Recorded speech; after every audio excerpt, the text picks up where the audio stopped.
ఏమో మనవాడ ఏం చేస్తున్నావు? కనబడతలే తాత, బండి తుడుస్తున్నా.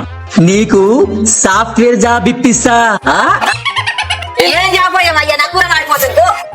నమస్తే అక్క, ఈసారి సర్పంచ్ ఎలక్షన్ లో గెలిపిస్తే ఏ ఊకో బావా, ఏదైనా నీకు పీకొచ్చా నాకు పీకొస్తా బావా, ఏదైనా నీకే సూట్ అవుతుంది.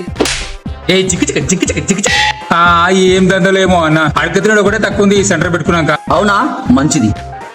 మంచిదంటాడేంటి? సరే గానీ అసలే మా ఇంట్లో 5 ఓట్లునే అన్న. అవును, మీ బామ్మకి ఏదో పింఛన్ ఇవ్వాలంట కదా, గెలవంగానే పింఛన్ ఇప్పిస్తా. 5 ఓట్లు మాత్రం నాకేయాలి. సరే గానీ డబ్బులు వస్తున్నట్టుగా ఓటికి ఎంత ఇస్తారంటావు బావా? అరే డబ్బు తీసుకొని ఓటేయడం చాలా తప్పురా.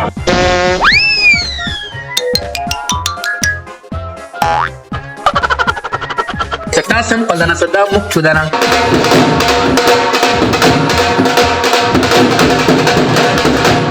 సర్పంచ్ కే జై, సర్పంచ్ కే జై. నమస్తే సర్పంచ్. సీఎం తో మాట్లాడినా అసలే పైసలు ఇవ్వంటారు. ఒక 3-4 సంవత్సరాల తర్వాత ఇప్పిస్తా పోరా. చీకట్ల స్తంభాలకు లైట్లు లేక ఒక్కసారి మాటిస్తే తప్పండ్రా. నేను ఓటుకు 5,000 10,000 అడుగుతారా? సంపాదించే తెలియలేదు కానీ తీసుకునే డబ్బులు తిరిగి ఇవ్వమంటావా? నేను ఓటేసినందుకు నాకు వచ్చిన డబ్బులు నేను ఇయ్యను. ఇక్కడ నుండి ₹1 తీసుకోకుండా ఓటేసి గెలిపించుకుంటాం. మీ అందరికి బీడీలు కాల్చుకోనికి కొత్త లైటర్లు ఫ్రీ.